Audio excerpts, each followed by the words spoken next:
Ladies and gentlemen, welcome in to another episode of Fantasy Rodeo Picks here on US Cowboy. Reminder, every Thursday, we are helping you pick your NFR fantasy team. Last week, we did team roping headers. Today, we did tie-down ropers. We are presented by Virgin Hotels for our Fantasy Rodeo Picks, and we'll be presented by Virgin Hotels throughout the National Finals Rodeo as well. And these fantasy picks are quite honestly better. They're more loaded than last week. The reason being, go to profantasyrodeo.com. Entries are open. You can have your team. You can pick your team right after this if you are so inclined. If you watch this video and say, wow, I got a lot of great information about the tie-down ropers, I'm going to be ready to roll. If not, you can wait until we do every single event, which we will be doing, like I said. But for the time being, Pro Fantasy Rodeo Picks are open. That custom build truck and many, many, many other prizes could be yours beginning right now. That being said, we're going to help you put together that Pro Fantasy Rodeo team. And I want to flash just some of the key stats for the tie-down ropers before we go through them one by one. And so we're going to start, I've narrowed it down to 4. So we're going to start with the qualified time percentage. And you can see here, these are the guys that are going to catch more often than others. And you can see a big discrepancy all the way down from Kyle Lucas at number 1 down to Tom Kraus at 65.2%. And 20%, that sounds like a big difference. Well, that's a huge difference at the National Finals Rodeo because, again, if percentages hold, Kyle Lucas will catch 8.45. Obviously, you can't, but he will catch 8 or 9. Tom Kraus will catch 6 or 7. So not only will Kyle Lucas have a far better opportunity to make waves in the average, but Kyle Lucas has 2 more calves to potentially win money on. And the goal of this game is you are putting together a roster using your 600,000 fictional dollars to simply win the most money. The person whose Pro Fantasy Rodeo team wins the most money wins the grand prize. And so as many bites at the apple as you can have become increasingly important. The one thing I will say about that qualified time percentage, however, is that at the NFR, guys tend to be way more careful. There's not, hey, it's the finals, I'm going for it. I might miss here because I need to be 7-4 in Fort Worth. That does not happen as much in the finals because the average pays $80,000. So expect all of these percentages to rise a little bit. The same caveat comes when I mentioned the average time, because as you can see, 10.31 for Ty Harris. Throughout the NFR, Ty Harris will probably have 2 or 3 total, if that, actual runs of 10.3 or faster. But the picture that this paints is through all of your broken barriers, through all of your calves that kick, through all of your different scores. These are the guys who have thrived on all the different setups and all the different scenarios. And so it's not nothing that Ty Harris is outside the top 10 in the world standings, but ranks number 1 in average time. It's not nothing that Haven Meged, who is 13th in the world because he missed time due to injury, is 10-6, the same as Shad Mayfield and Riley Webb, because that would lead you to believe something that is true, that Haven Meged is just as good of a roper as Shad Mayfield and Riley Webb, which we will get into a little bit later when we run through all the top 15. Next stat, runs of 8 flat or faster. Why 8 flat? Because if you're 8.0 or faster every time, you're probably going to win the average. The record's 77.1 from Haven Meged, who we have mentioned. But also you're going to get paid pretty much every time you are 8 flat or faster. And so the top 2 guys in the world, that makes sense. You're going to get paid on those runs. Riley Webb done it 29 times. Shad Mayfield 22. John Douch always makes really fast runs throughout the season. He's in there at 17. And then there's another guy, Marty Yates, who's 7th in the world, but 4th in that stat. Ty Harris up there again. Number 6 in that stat, but number 12 in the world standings. And so all of that to consider as you look up and down the guys who are in the top 5, top 10 in runs of 8 flat or faster. Those are the guys who can make the money runs at the National Finals Rodeo. The final stat, probably the biggest money stat, these are the ones that win rounds 7, 5, or faster. And as you can see, Shad Mayfield up there, as he seemingly is every year. Riley Webb not far behind him.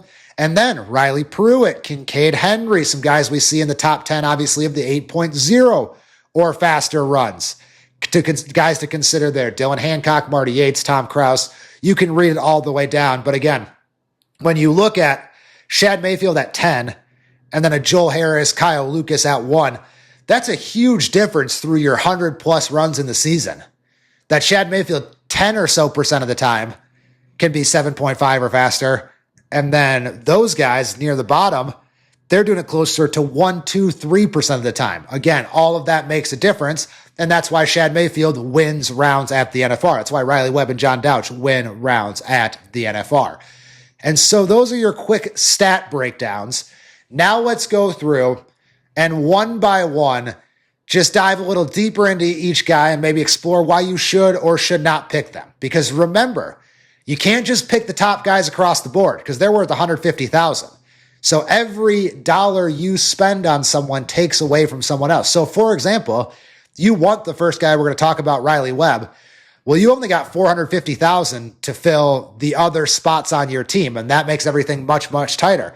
However, that being said, you probably only want one or two number one ranked guys, if that, on your team. You would have to 100% consider using that on Riley Webb because he has been automatic at the NFR. He has won 3 rounds each of his last 2 NFRs. He has made over $250,000 at each of his last 2 NFRs. He has won back-to-back world titles. And last year he did so by erasing a $70,000 deficit. The previous year he did it from playing with the lead. So Riley Webb already, through 3 total NFRs, but especially the last 2 NFRs, has brought this veteran mindset, 1 run, 1 calf at a time. What do I need to do tonight to keep myself in the world title race, to advance? Because, for example, Riley Webb has told me before that he loves the first 3 rounds because the times are a little slower. So you can win with a 7.6 early in the week, and you may not be able to win with that time later in rounds 8, 9, and 10. And so that was evident when Riley Webb won 2 rounds of the first 3 last year. He got off to a really hot start. And with that, I believe he won the first 2 rounds. I can't remember if it was 1 or 3 or 1 and 2. However, all that being said, what he was able to do then is flip it on Shad Mayfield, and within the first 3 rounds, it became a dead heat instead of Shad playing from the front. So Riley is the most talented roper right now. He's the most consistent. He has won the last 2 gold buckles in record-setting fashion. He knows exactly what he has to do for every single run at the National Finals Rodeo. Next is Shad Mayfield, and Shad's kind of a curious case because anyone who's paid close enough attention knows that Shad has struggled at the National Finals Rodeo. That is not a secret. However, he's looked very motivated all year long. He has more 7.5-second runs than anyone in the PRCA, which he has done for the past 5 seasons. And last year, lost in Riley Webb winning that world title is the fact that Shad Mayfield was with him all the way up until round 8. He took a chance in round 9 to kind of make him even in round 10, and then that allowed Riley to kind of coast to the victory. But Shad was right there, and he had the best NFR of his career. He placed in 4 rounds, and he finished 4th in the average, and he won $111,000. So things are really tricky with Shad at the NFR, but pure talent, a guy who has been close to 6'1", but the calf didn't stay down in this arena before, it's a risk. But Shad Mayfield, of all the risks worth taking, is certainly one worth exploring here. Kincade Henry and John Douch, the next 2 guys, very similar to me. Kincade Henry won the Governor's Cup. He's been to 4 NFRs in a row. He struggled a little bit last year, but he did get a round win. However, that $130,000 is just, that's an expensive price. But Kincade Henry definitely worth looking at for the daily fantasy game because he can go fast enough to win rounds at the NFR, which some of these guys can't say. John Douch, same deal. John Douch does not rope for the average at the national final. He goes for it every night. He can be 6. It feels like every year he turns in a 6'6", a 6'7", a 6'8", something like that. And he's got those 8 runs of 7.5 seconds or faster, which ties him for 3rd in the PRCA. Dylan Hancock at number 5. Also a bit expensive, a bit rich for my blood, but this kid could definitely have a breakout NFR. He is one to watch in in that sense, where he could finish second or third in the world, and we're talking about Dylan Hancock's world title potential, the same way, let's say, a Bradley Miller did last year in the bareback riding, or a Rowdy Parrott in the steer wrestling, a guy who was good, pretty good, had a solid career, but now you start to look at them differently. That could very well happen for Dylan Hancock. He finished 6th in the world at his last NFR, his first NFR, also finished 6th in the average, also won 2 rounds in his NFR debut. So again, when you compare him to John Douch, Kincade Henry at similar prices, Marty Yates at a lower price who we're going to get to, I'm not sure just based off experience, but I would not be surprised if Dylan Hancock won $200,000 at this NFR and finished, say, number 2 to Riley Webb in the final world standings. Another Riley, Nebraska Cowboy, Riley Pruitt, best regular season of his career he's coming off. And it's just he hasn't been to as many NFRs. He has had longer gaps between the NFRs, which is kind of a scare for me. But he catches over 80%, which ranks 2nd in the PRCA. He's also 5th in runs of 8 flat or faster. So this could be a guy who really is able to combine those two things and could have, for sure, a 2nd or 3rd place finish in the average. I just wouldn't count on him round to round. And in order to have a truly winning fantasy team, you need all of your guys for target numbers to make 150 to 200,000 at the national finals on average. I just don't think Riley Pruitt has the firepower to make $200,000. Guy who does have that firepower, the next guy, Marty Yates. He's a good dark horse pick. This is, if you're not taking someone in the top 4, which really I would only advise personally, reminder, this is not gambling advice. This is just my view of how everything is going to shake out. In that top 5, let's say, I would really only consider Riley Webb for my full game. And then I would go all the way down to the next guy I would consider would be Marty Yates, because he's a gunslinger and he's got nothing to lose at this NFR. And he comes in number 7 in the world. And this is a guy who made his return to the NFR last year, didn't have quite the NFR we're used to from Marty Yates, because between 2016 and 2022, that's 7 straight national finals rodeos, he won multiple rounds. Not multiple rounds total, multiple rounds every single year. And he's also the 2nd most experienced roper we have at this national finals rodeo. So if it's not going to be Riley Webb, save your fictional $60,000, then really start looking at Marty Yates. Tom Kraus, $80,000, especially when you have Marty Yates right there, who's been to over 10 NFRs, and you have Tom Kraus in his first. Again, I would just take Yates there. Same deal for Bruston Minton, $70,000 when you can have Yates at 90, or go right below him and take Joel Harris at $60,000. Bruston Minton, his 2nd NFR, 15th in the world in his first one, 12th in the average in his first NFR 2 years ago. But then this is where things get really good. So again, if it's going to be Riley Webb, 150, maybe Marty Yates at 90. But then this bottom 6, you can get a lot of value. So if you're looking at ways to not cut corners, but ways to save on guys, and you want to load up on $120,000, $150,000 guys in other events, look no further than the bottom of the tie-down roping. Because that number 10 for $60,000, there's Joel Harris. 1-2 go-rounds in his NFR debut, caught 82.1% for 2nd in the PRCA in 2024 or 2025. Caught all 10 at his first NFR in 2024, took 8th in the average. So you expect him to only come back better, more experienced. Again, we did highlight that he only has 1 run of 7.5 seconds or faster, but he has proven that in the National Finals Rodeo, he can be better than that because he has done it. Zach Youngblood, real consistent guy, been to 3 of the last 4 NFRs. It's kind of the same deal with Bruston Minton and Tom Kraus. When he's surrounded by the guys he's surrounded by right now, I would just go the direction of the Harris brothers either way, who he is sandwiched between. You have Joel at 60,000, Ty at 40,000. I would take either one of them over Zach Youngblood at 50,000. That being said, again, alarm bells go off. Good long look at Ty Harris. 7th straight NFR, runs of 6'9", 7'3", and 7'5" last year in the Thomas and Mack.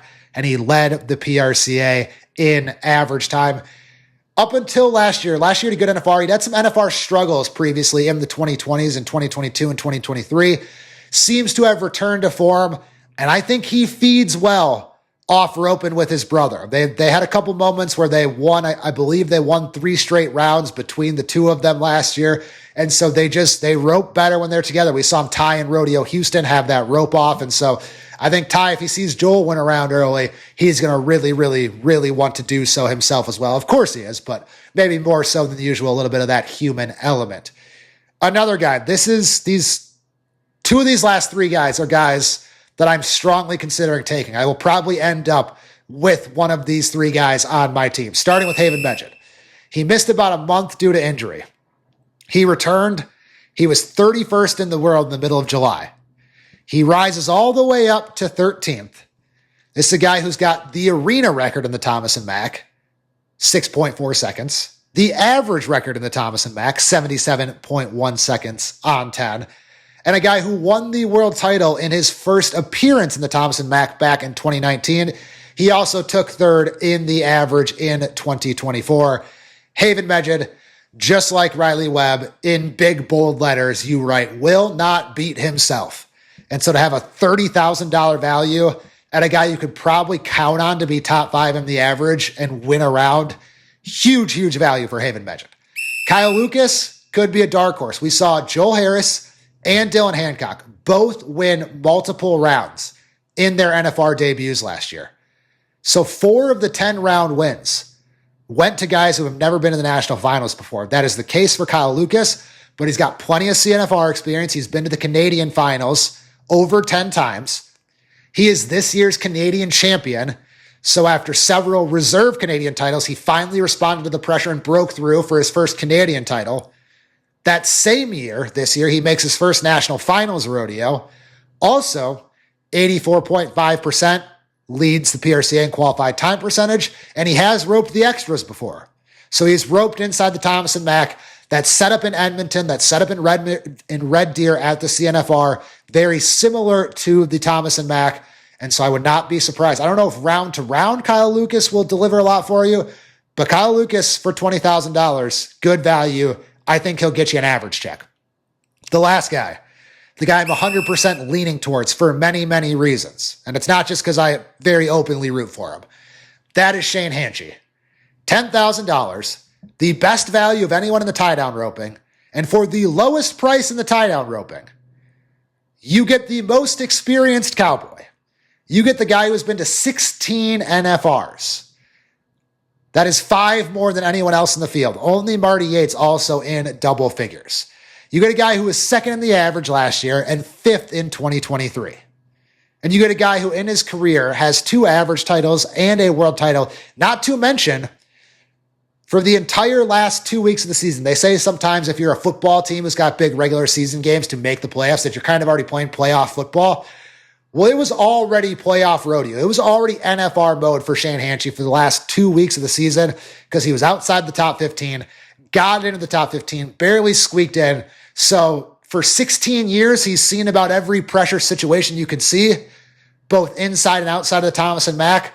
But just in the month of September, he got it ratcheted up and he responded. And so he's responded many times in his career. He has plenty to work off of to know in his mind what it takes, but he has very recently responded to adversity and delivered. And again, you get a guy who's won multiple average titles and a world title, and also is the lowest price you can find. So I'll plant my flag right here. I convinced myself over the course of this, you will see Shane Hanchey on my team. And I think he is a great pick for your team as well. Same goes for Haven Meged. Same goes for Ty Harris. Again, we ran through it. You heard the deal. You know how we view this. It's got to be top, middle, or bottom kind of is how you're building a team. And you kind of need 2 or 3 people from each section. And because you need 2 or 3 guys from each section, again, the tie-down roping is where I would very much advise looking at your Joel Harris, Ty Harris, Haven Meged, Kyle Lucas, Shane Hanchey. So I think that was good advice. I hope you did too. Don't go run to fill out your team right this second, because remember, every Thursday throughout November up until December, we will get them all done before December 4th. We'll have them all out by December 1st, and you will have 3 or 4 days to watch every one of these videos and break down what is best for your team. This has been the tie-down roping We're probably going to the Rough Stock next week, so stay tuned for that, our first Rough Stock edition of Fantasy Rodeo Picks. Until then, remember Pro Fantasy Rodeo Picks are open. Go to profantasyrodeo.com. And thank you again to Virgin Hotels and Virgin Las Vegas, who are bringing you all of our Fantasy Rodeo coverage and much of our NFR coverage as well. Until then, I will see you tomorrow as we wrap up our week of NFR content here on YouTube with our Wild Card Friday. As always, like, subscribe, comment, tell a friend, and we will see you to wrap up the week tomorrow.